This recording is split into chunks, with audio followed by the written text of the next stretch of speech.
نحمده ونصلي على رسوله الكريم أما بعد فأعوذ بالله من الشيطان الرجيم بسم الله الرحمن الرحيم قال الله تعالى وتبارك في القرآن المجيد والفرقان الحميد ومن يلعن الله فلن تجد له نصيرا صدق الله العظيم وصدق رسوله النبي الكريم ونحن على ذلك لمن الشاهدين والشاكرين والحمد لله رب العالمين إن الله وملائكته يصلون على النبي يا أيها الذين آمنوا صلوا عليه وسلموا تسليما اللهم صل وسلم وبارك على سيدنا ومولانا محمد وبارك وسلم وصلوا عليه. معزز سامعین، سورہ نساء آیت نمبر 52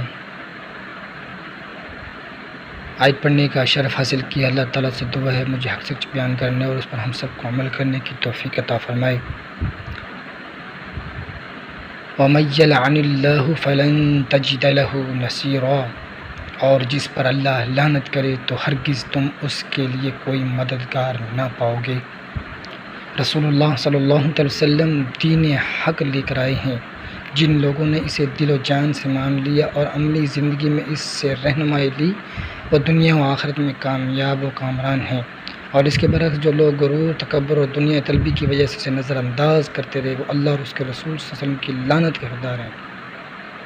اس بنا پر ضروری کہ ایسے امور کی نشاندہی کرتی جائے جو دین حق میں باعث سے لعنت ہے تاکہ ہم ان سے اجتناب کریں. حضرت حذیفہ بن یمان رضی اللہ تعالیٰ فرماتے ہیں، لوگ رسول اللہ صلی اللہ علیہ وسلم سے خیر کے متعلق سوال کرتے تھے لیکن میں ہمیشہ آپ سے شر کے متعلق پوچھتا تھا کہ کہیں میں اس کا نہ مرتکب ہو جاؤں. پھر جو کام اللہ تعالیٰ نے حرام کیے ہیں ان میں سے زیادہ سنگین وہ امور ہیں جن کے ارتکاب پر انسان اللہ اور اس کے رسول صلی اللہ علیہ وسلم کی لعنت کا سزادار ہو جاتا ہے. اس لیے ضروری ہے کہ ہم ایسے امور سے واقفیت حاصل کریں جو باعث سے لعنت ہے. دور حاضر میں ایسے کام بکثرت پائے جاتے ہیں جو معاشرتی طور پر بہت ہلکے معلوم ہوتے ہیں کیونکہ وہ ہمارے معاشرے کا حصہ بن چکے ہیں. مثلا شراب نوشی، بد کرداری، قطع رحمی، عورتوں کا مردوں کی شکل و صورت اختیار کرنا اور اس کے برعکس مردوں کا عورتوں کی چال ڈھال اختیار کرنا، والدین کی نافرمانی، سود خوری، رشوت ثانی اور ایسے رسم و رواج کی پیروی جو دین حق سے متصادم ہے. اس لیے ہم ایسے جرائم کی تفصیل بیان کریں گے جو باعث لعنت اور اللہ کی رحمت سے دوری کا سبب ہے. لعنت کا مفہوم واضح رہے کہ لغوی طور پر لفظ لعنت دور رکھنے کے معنی میں استعمال ہوتا ہے، اور قرآن و حدیث میں جس لعنت کا ذکر ہے وہ مسلمان اور کافر کے حق میں یکساں نہیں بلکہ دونوں میں فرق ہے. مسلمان کے حق میں لعنت سے مراد یہ ہے کہ وہ اللہ تعالیٰ کی اس رحمت سے محروم ہوگا جو رحمت اللہ تعالیٰ کے نیک اور فرما بردار بندوں کے ساتھ خاص ہے، اور عدالت و شرافت کا مرتبہ اس سے ختم ہو جائے گا اور مومنین کی زبان سے اس کے حق میں اچھی بات نہیں نکلے گی. نیز جنت میں دخول اولی سے محروم ہوگا، اگرچہ اپنے گناہوں کی سزا بخت کا ایمان کی وجہ سے کسی نہ کسی وقت جنت میں داخل ہوگا اور اللہ تعالیٰ کی رحمت کے سائے میں آ جائے گا. جبکہ کافر کے حق میں لعنت سے مراد یہ ہے کہ وہ اللہ تعالیٰ کی رحمت اور جنت سے ہمیشہ ہمیشہ کے لیے دور اور محروم ہو جائے گا. اس میں کوئی شک نہیں ہے جس کام کے ارتکاب سے انسان اللہ اور اس کے رسول صلی اللہ علیہ وسلم کی لعنت کا سزاوار ہوتا ہے وہ کبیرہ گناہ بلکہ سنگین کبیرہ گناہ ہے. ایسے بڑے بڑے گناہوں سے اجتناب کا فائدہ یہ ہے کہ اللہ تعالیٰ چھوٹے چھوٹے گناہوں کو معاف کر دیتا ہے.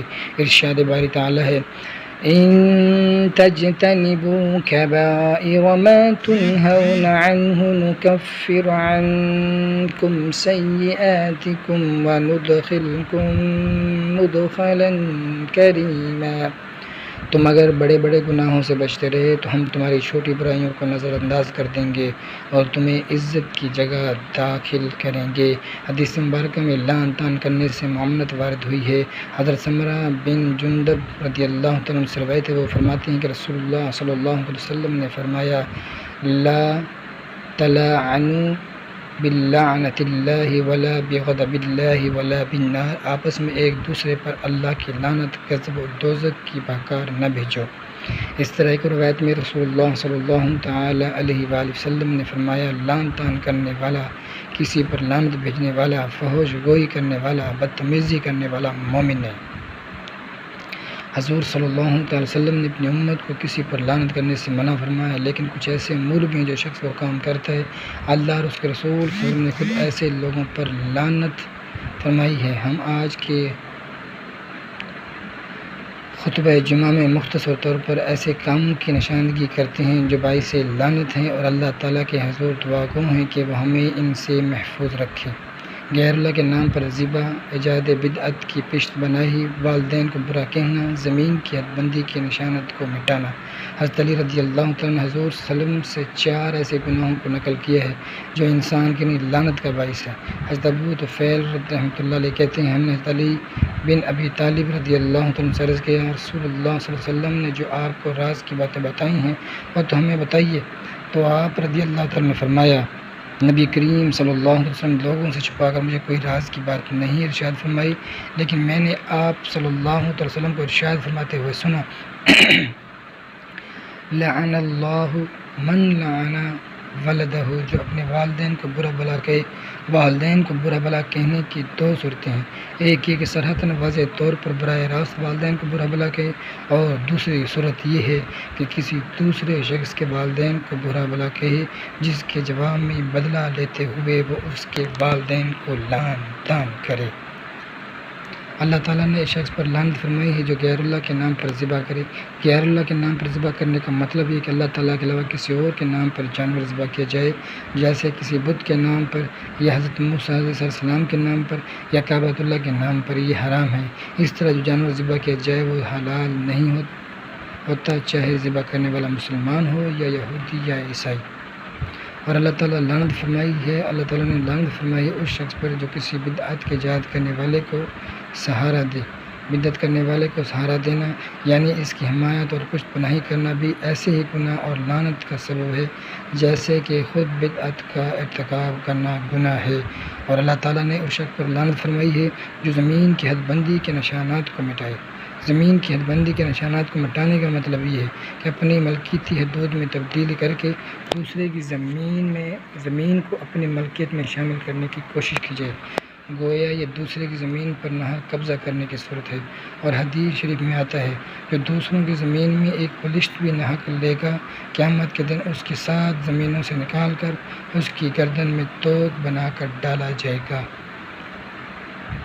سود کھانا اور کھلانا ایک گناہ جو بندے کو اللہ اور اس کے رسول کی لعنت کا مستحق ٹھہراتا ہے، وہ ہے سودی لین دین۔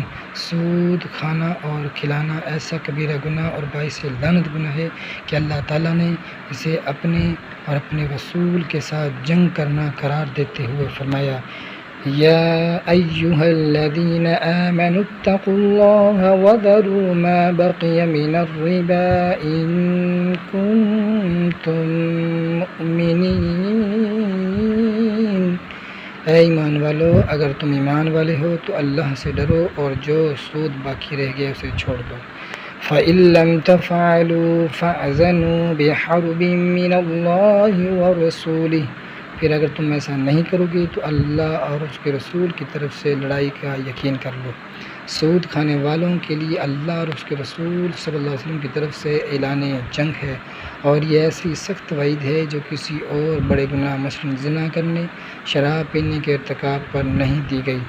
مال اللہ تعالیٰ کی نعمتوں میں سے ایک بڑی نعمت ہے جس کے ذریعے انسان اللہ تعالیٰ کے حکم سے اپنی دنیاوی ضرورتوں کو پورا کرنے کی کوشش کرتا ہے، لیکن شریعت اسلامیہ نے ہر شخص کو مکلف بنایا ہے کہ وہ صرف جائز حلال طریقے سے ہی مال کمائے، کیونکہ قیامت کے دن ہر شخص کو مال کے متعلق اللہ تعالیٰ کو جواب دینا ہوگا کہ کہاں سے کمایا، یعنی وسائل کیا تھے، اور کہاں خرچ کیا، یعنی مال سے متعلق حقوق العباد یا حقوق اللہ میں کوئی کوتاہی تو نہیں کی۔ اس وقت حصول مال کے لیے ایسی دوڑ شروع ہو گئی ہے کہ اکثر لوگ اس کا بھی اہتمام نہیں کرتے کہ مال حلال وسائل سے آ رہا ہے یا حرام وسائل سے، بلکہ کچھ لوگوں نے تو اب حرام وسائل کو مختلف نام دے کر اپنے لیے جائز سمجھنا شروع کر دیا ہے۔ ہمارے معاشرے میں جو بڑے بڑے گناہ ہوتے جا رہے ہیں، ان میں سے ایک بڑا خطرناک اور انسان کو ہلاک کرنے والا گناہ سود ہے۔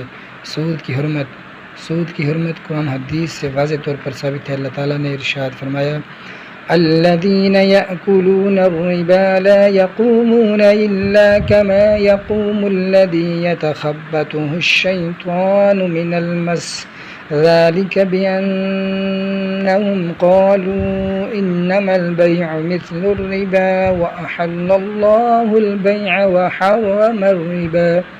جو لوگ سود کھاتے ہیں وہ قیامت کے دن نہ کھڑے ہوں گے مگر اس شخص کے کھڑے ہونے کی طرح جسے اسیب نے چھو کر پاگل بنا دیا ہو۔ یہ سزا اس وجہ سے ہے کہ انہوں نے کہا خرید و فروخت بھی تو سود ہی کی طرح ہے، حالانکہ اللہ نے خرید و فروخت کو حلال کیا اور سود کو حرام کیا۔ حضرت جابر رضی اللہ تعالی عنہ سے روایت ہے حضور اکرم صلی اللہ علیہ وسلم سود کھانے والے، کھلانے والے، سودی حساب لکھنے والے اور سودی شہادت دینے والے سب پر لعنت فرمائی ہے۔ ایک روایت میں فرمایا سود کے وبال 73 قسم کے ہیں، سب سے ادنا قسم ایسی ہے جیسے کوئی اپنی ماں سے بدکاری کرے۔ ابوالقاسم حسین بن محمد اصفہانی کہتے ہیں اصل مال پر زیادتی کو سود کہتے ہیں، لیکن شریعت میں ہر زیادتی کو ربا نہیں کہتے، بلکہ وہ زیادتی جو مشروط ہے سود ہے۔ شرط کے بغیر اگر مقروض دائن کو خوشی سے کچھ زائد مال دے دے تو جائز ہے، سود نہیں۔ نفع کے ساتھ مشروط قرض کے متعلق سیدنا علی المرتضیٰ رضی اللہ عنہ سے مروی ہے رسول اللہ صلی اللہ علیہ وسلم نے فرمایا ہر وہ قرض جو نفع لائے یعنی جس پر فائدہ حاصل کیا جائے وہ سود ہے۔ سیدنا امام اعظم امام ابو حنیفہ رحمۃ اللہ علیہ جنازہ پڑھنے تشریف لے گئے۔ دھوپ کی بڑی شدت تھی اور وہاں کوئی سایہ نہ تھا، ساتھ ہی ایک شخص کا مکان تھا جس کی دیوار کا سایہ دے کر لوگوں نے امام اعظم رحمۃ اللہ علیہ سے عرض کی کہ حضور اس مکان کے سائے میں کھڑے ہو جائیں۔ امام اعظم رحمۃ اللہ علیہ نے ارشاد فرمایا کہ اس مکان کا مالک میرا مقروض ہے اور اگر میں نے اس کی دیوار سے کچھ نفع حاصل کیا تو میں ڈرتا ہوں کہ اللہ کے نزدیک کہیں سود لینے والوں میں شمار نہ ہو جاؤں، کیونکہ رسول اللہ صلی اللہ علیہ وسلم کا ارشاد ہے جس قرض سے کچھ نفع لے لیا جائے وہ سود ہے۔ چنانچہ آپ دھوپ ہی میں کھڑے رہے۔ سبحان اللہ۔ سود کی تباکاریاں، سود خور اللہ کی رحمت سے دور اور وہ اللہ اور اس کے رسول اسے حالت جنگ میں رہتا ہے۔ اللہ نے کسی بھی کبیرہ گناہ کے مرتکب کو وہ دھمکی نہیں دی اور اس عذاب کا وعدہ نہیں کیا جو سود خور کے لیے کیا ہے۔ سود ایک اجتماعی جرم ہے اور جس معاشرے میں رواج پایا جائے گا اسے تباہ و برباد کر دے گا اور اس کی اقتصادی بنیادوں کو منہدم کر دے گا۔ اسی لیے ہم دیکھتے ہیں کہ جن قدیم مالک نے عالمی بینکوں سے قرض لیا ہے وہ سود در سود ادا کرتے کرتے تباہ ہو گئے، لیکن قرض بدستور برقرار ہے۔ سود کھانے والے شخص کی کوئی بات قبول نہیں ہوتی، جیسے کہ حدیث پاک میں ہے حرام کا ایک لقمہ کھانے کی وجہ سے اللہ تعالیٰ بندے کی 40 دن کی بات قبول نہیں فرماتا۔ اس کے بعد ایک باعث سے لعنت گناہ جو اللہ اور اس کے رسول کی ناراضگی کا باعث ہے وہ ہے شراب پینا، پلانا اور فروخت کرنا۔ شراب انسان کی بدترین دشمن ہے، اسی وجہ سے قرآن حکیم نے اس کو حرام قرار دیا اور لوگوں کو اس سے اجتناب کا حکم فرمایا۔ سورہ مائدہ میں 10 دلیلوں سے شراب کو حرام کیا گیا تاکہ لوگوں کے دلوں میں اس کی نفرت جم جائے۔ چنانچہ فرمایا یا ایھا الذین آمنوا انما الخمر والمیسر والانصاب والازلام رجس من عمل الشیطان فاجتنبوه لعلکم تفلحون۔ اے ایمان والو، شراب اور جو اور بت اور قسمت معلوم کرنے کے تیرا ناپاک شیطانی کام ہیں تو ان سے بچتے رہو تاکہ تم فلاح پاؤ۔ اس آیت اور اس سے بعد والی آیت میں شراب کے حرام ہونے کو 10 مختلف انداز میں بیان کیا گیا ہے۔ نمبر 1 شراب کو جوئے کے ساتھ ملایا گیا ہے۔ نمبر 2 بتوں کو ساتھ ملایا گیا۔ نمبر 3 شراب کو ناپاک قرار دیا۔ نمبر 4 شیطانی کام قرار دیا۔ نمبر 5 اس سے بچنے کا حکم دیا گیا۔ نمبر 6 کامیابی کا مدارس سے بچنے پر رکھا گیا ہے۔ نمبر 7 شراب کو دعوت اور بوجھ کا سبب قرار دیا ہے۔ نمبر 8 اور 9 شراب کو ذکر اللہ اور نماز سے روکنے والی چیز فرمایا ہے۔ نمبر 10 اس سے باز رہنے کا تاکیدی حکم ہے۔ احادیث میں شراب پینے کی انتہائی سخت وعیدیں بیان کی گئی ہیں۔ حضرت انس بن مالک رضی اللہ تعالیٰ عنہ فرماتے ہیں کہ حضور اقدس صلی اللہ علیہ وسلم نے شراب کے بارے میں 10 شخصوں پر لعنت کی۔ نمبر 1 شراب بنانے والے پر، شراب بنوانے والے پر، شراب پینے والے پر، شراب اٹھانے والے پر، جس کے پاس شراب اٹھا کر لائی گئی اس پر، شراب پلانے والے پر، شراب بیچنے والے پر، شراب کی قیمت کھانے والے پر، شراب خریدنے والے پر، جس کے لیے شراب خریدی گئی ہے اس پر۔ جو لوگ اپنی دکانوں میں شراب بیچتے ہیں یا اپنے ہوٹلوں میں شراب پلاتے ہیں وہ اپنے بارے میں غور کر لیں کہ روزانہ کتنی لعنتوں کے مستحق ہوتے ہیں۔ شراب کا بنانے والا تو مستحق لعنت ہے، اس کے ساتھ ساتھ شراب کا بیچنے والا، پینے والا، پلانے والا، اٹھا کر لے جانے والا، سب پر اللہ کی لعنت ہے۔ حضرت ابو مالک اشعری رضی اللہ عنہ سے روایت ہے کہ نبی کریم صلی اللہ علیہ وسلم نے فرمایا، میری امت کے کچھ لوگ شراب پئیں گے اور اس کا نام بدل کر کچھ اور رکھیں گے، ان کے سروں پر باجے بجائے جائیں گے اور گانے والیاں گائیں گی، اللہ تعالیٰ انہیں زمین میں دسا دے گا اور ان میں سے کچھ لوگوں کو بندر اور سور بنا دے گا۔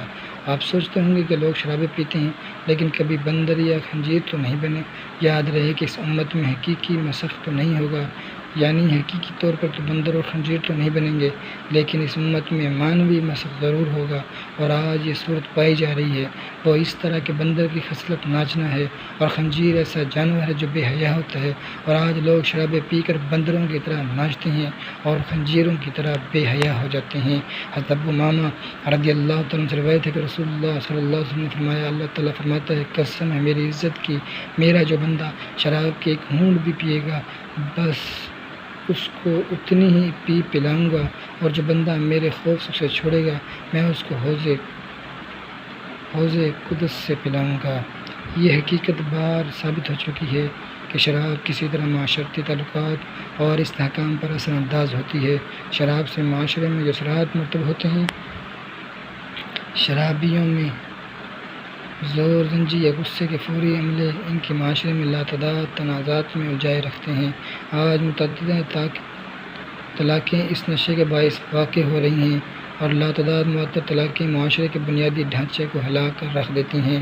شراب کی وجہ سے انسانوں میں ایک دوسرے کی غیر ہمدردی کے اثرات مرتب ہوتے ہیں۔ اس کا نتیجہ یہ ہوتا ہے کہ قوی تفکر، معاشرتی اتحاد اور معاشرتی مسائل کے خلاف جہاد کا جذبہ مکمل طور پر ختم ہو جاتا ہے۔ شریعت میں بچوں کا نسب اور ان کی شناخت ان کے حقیقی والد سے ہوتی ہے۔ بچے کی نسبت ان کے حقیقی والد کی طرف کرنا ضروری ہے۔ اگر کوئی شخص اپنے حقیقی باپ کے علاوہ کسی اور کی طرف اپنے نسب کو منسوب کرتا ہے تو ایسے شخص پر حضور نے لعنت کرتے ہوئے ارشاد فرمایا، جس نے اپنے باپ کے علاوہ کسی اور کی طرف نسبت کی یا اپنے مالکوں کو چھوڑ کر کسی غیر کی طرف انتساب کیا، اس پر اللہ تعالیٰ، فرشتوں اور سب لوگوں کی لعنت ہے۔ روز جزا اللہ ان کی فرضی نقلی کوئی بات قبول نہیں کریں گے۔ دین اسلام میں اپنے والد حقیقی کو چھوڑ کر کسی اور کو اپنا باور کرانا یا کاغذات میں مطلب کے حصوں کے لیے وقتی طور پر ولدیت تبدیل کر لینا سنگین جرم اور موجب لعنت کام ہے۔ بلکہ سیدنا ابو ہریرہ رضی اللہ عنہ کہتے ہیں، آپ نے فرمایا، اپنے آباؤں سے منہ نہ موڑو، جس نے اپنے باپ سے اعراض کیا تحقیق اس نے کفر کیا، بلکہ ایسے شخص پر تو جنت بھی حرام ہے۔ سیدنا حضرت سعد رضی اللہ عنہ فرماتے ہیں، میں نے نبی اکرم صلی اللہ علیہ وسلم سے سنا، آپ فرما رہے تھے، جس نے غیر باپ کی طرف نسبت کی وہ جانتا ہے کہ میرا باپ نہیں، تو ایسے شخص پر جنت حرام ہے۔ آج کل اگر کسی اولاد نہ ہو تو کسی رشتہ دار سے اولاد لے کر پال لیتے ہیں۔ یہ بات یاد رہے کہ شریعت مطہرہ میں پالک اور منہ بولے بیٹے کی حقیقی اولاد کی طرح حیثیت نہیں ہے، اور کسی کو منہ بولا بیٹا بنانے سے وہ حقیقی بیٹا نہیں بن جاتا، اور نہ ہی اس پر حقیقی اولاد والے احکام جاری ہوتے ہیں۔ جاہلیت کے زمانے میں دستور تھا کہ لوگ نے پالک اور منہ بولے اولاد کو حقیقی اولاد کا درجہ دیتے تھے، لیکن اسلام نے اس تصور رواج کو ختم کر کے یہ اعلان کر دیا کہ منہ بولی اولاد حقیقی اولاد نہیں ہو سکتی، اور پالک اور منہ بولی اولاد کو ان کے اصل والد کی طرف منسوب کرنا ضروری ہے۔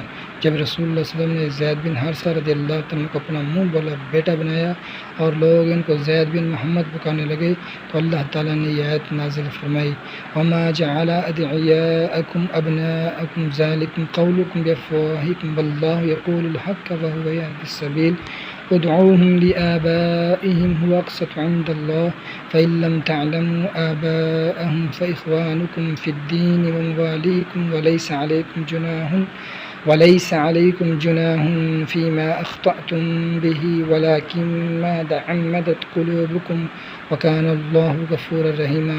اس آیت کے نازل ہونے کے بعد صحابہ کرام حضرت زید رضی اللہ تعالیٰ عنہ کے والد کی طرف منسوب کر کے زید بن حارثہ کے نام سے پکارنے لگے، لہٰذا اس سے معلوم ہوا کہ کسی بچے کو گود لینے سے وہ حقیقی بیٹا یا بیٹی نہیں بنتے، نہ ہی ان پر حقیقی بچوں والے احکامات جاری ہوتے ہیں، اور اسے اس کے حقیقی باپ کی طرف منسوب کرنا ضروری ہے۔ بس اوقات بچے کے باپ کا نام معلوم نہیں ہوتا۔ اکثر لوگ جو اسپتالوں سے یا دیگر جگہوں سے لے پالے بچے لیتے ہیں تو ان کے والدین کا علم نہیں ہوتا۔ ایسی صورت میں بھی اپنے نام سے اس کی والدیت ظاہر نہیں کرنی چاہیے، بلکہ اس کے نام کے بعد والدیت کے کھانے میں عموماً نام مثلاً آدم، عبداللہ، عبدالرحمن یا عبدالخالق لکھوایا جائے۔ ایک بدترین عمل جس کو اللہ کے رسول صلی اللہ علیہ وسلم نے لعنتی عمل قرار دیا وہ عمل یہ ہے کہ مرد عورت کا ایک دوسرے کی مشابہت اختیار کریں۔ فطرت نے مرد اور دونوں کے خصائص الگ الگ رکھے ہیں اور ان کی حیثیت تخلیق اور زندگی کی ذمہ داریوں کے پیش نظر ان کے لیے الگ الگ لباس اور دائرۂ کار بھی متعین فرمایا ہے۔ دونوں جنسوں کے لباس نوع، طرز اور ڈیزائن کے لحاظ سے ایک دوسرے سے متمیز ہوتے ہیں، لیکن یہ بدقسمتی سے آج جبکہ شرافت خمار لوگوں کے درمیان سے منقوط ہو چکا ہے تو اس قانون فطرت کے بارے میں بھی لوگوں کا انداز بدل گیا ہے۔ شریعت نے اس فطری فرق کو ملحوظ رکھتے ہوئے کچھ اصول متعین کیے ہیں، جن میں سے ایک اصول یہ ہے کہ ایک جنس کو دوسری جنس سے متمیز رہنا چاہیے۔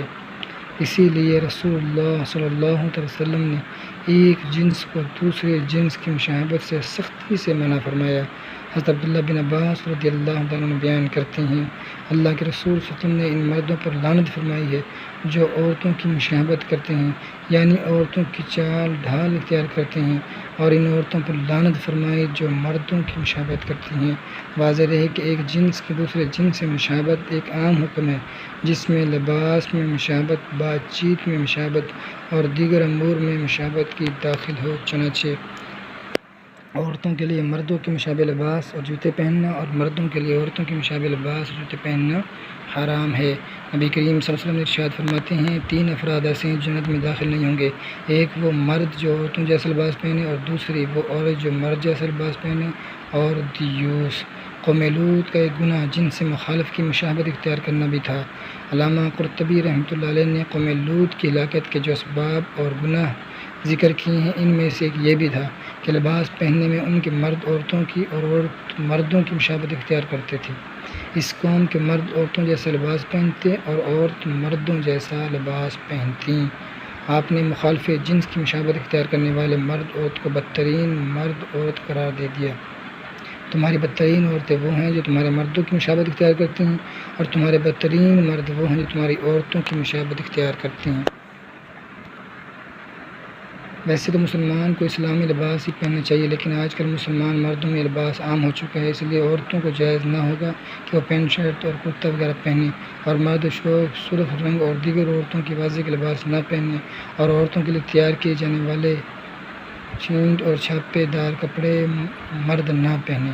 جس طرح عورتوں کی مشابہت میں مردوں کے لیے سونا پہننا جائز نہیں، اسی طرح ہر ایسا زیور ناجائز اور حرام ہے جو عورتیں استعمال کرتی ہیں سوائے انگوٹھی کے، وہ بھی چند شرطوں کے ساتھ۔ نقل و حرکت اور طرز و گفتگو وغیرہ میں ایک جنس کی دوسرے جنس سے مشابہت حرام ہے۔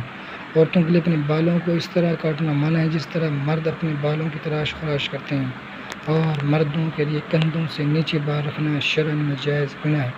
اسی طرح حصول کے پیش نظر نابالغ لڑکے اور لڑکیوں کے لباس کو بھی ایک دوسرے سے متمیز ہونا چاہیے۔ حضرت عمر رضی اللہ عنہ نے فرمایا کہ یہ جائز نہیں ہے۔ اس حکم میں غیر قوم کی مشابہت بھی داخل ہے، یعنی مسلمانوں کے لیے قطعاً جائز نہ ہوگا کہ کافروں کے ساتھ مخصوص عبادت، عمل اور عادت میں ان کی مشابہت اختیار کرے، بلکہ غیر قوم کی مشابہت اور بھی بڑا گناہ ہے، اور جو کسی قوم کی مشابہت اختیار کرے اس کا شمار اسی قوم میں ہے۔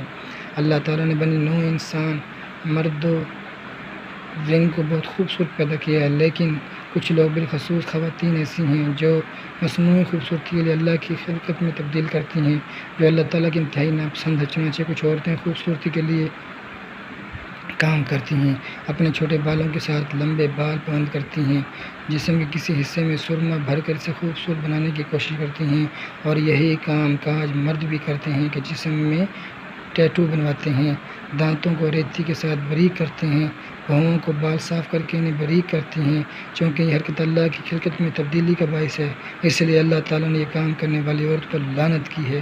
چنانچہ حضرت عبداللہ بن مسعود رضی اللہ عنہ فرماتے ہیں، اللہ تعالیٰ نے جسم گودنے والیوں پر اور جسم کو گودوانے والوں پر، چہروں کے بال نوچنے والیوں پر، خوبصورتی کے لیے دانت کشادہ کرنے والوں پر، جو اللہ کی خلقت کو بدلنے والی ہیں، ان تمام عورتوں پر لعنت کی ہے۔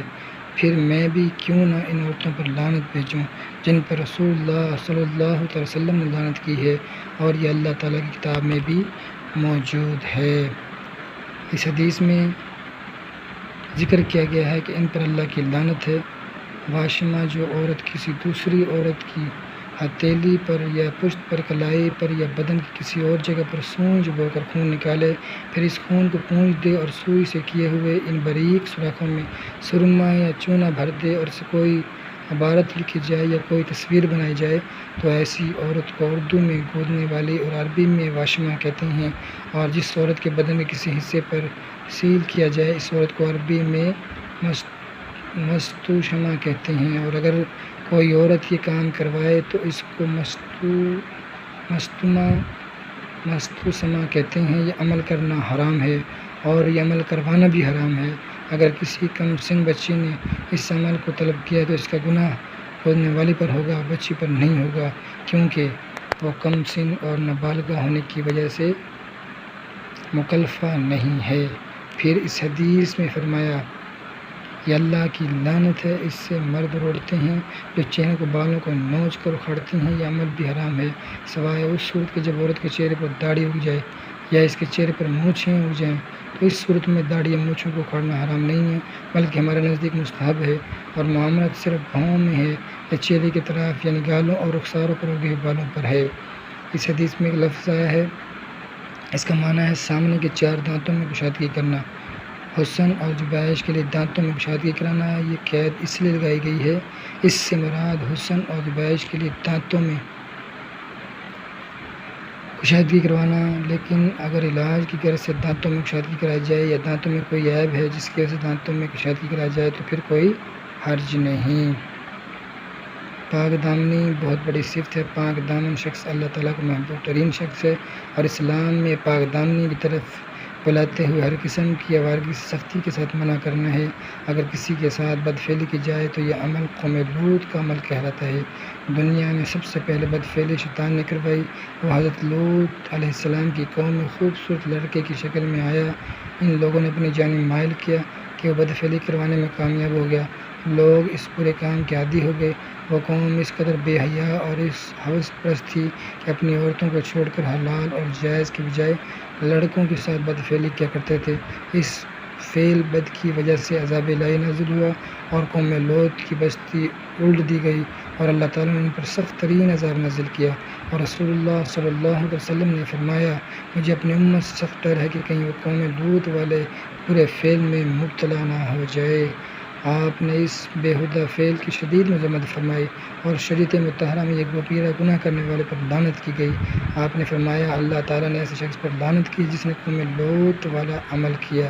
اور ایک حدیث میں اس قدر سخت حکم ہے کہ آپ نے فرمایا، جس شخص کو دیکھو کہ قوم لوط والا عمل کر رہا ہے تو اس بدفعلی کرنے والے اور کروانے والے دونوں کو قتل کر دو۔ اگر کوئی شخص بدفعلی کا عادی ہو تو امام المسلمین یا اس کا نائب سیاستاً قتل بھی کر سکتا ہے، لیکن کوئی دوسرا شخص ہرگز قتل نہیں کر سکتا۔ جس ملک میں اسلامی احکام نافذ نہ ہو یا جہاں اسلامی احکام نافذ ہو، وہاں کوئی عام آدمی بدفعلی کے مرتکب کو نہ قتل کر سکتا ہے اور نہ ہی زنا کی سزا دے سکتا ہے۔ اللہ تعالیٰ ہمیں ایسے امور سے اپنے آپ کو اور اپنے اہل و عیال کو بھی بچائے رکھنے کی توفیق عطا فرمائے۔ آمین بجاہ النبی الامین صلی اللہ تعالی علیہ وآلہ وسلم۔ نحمدہ ونصلی علی رسولہ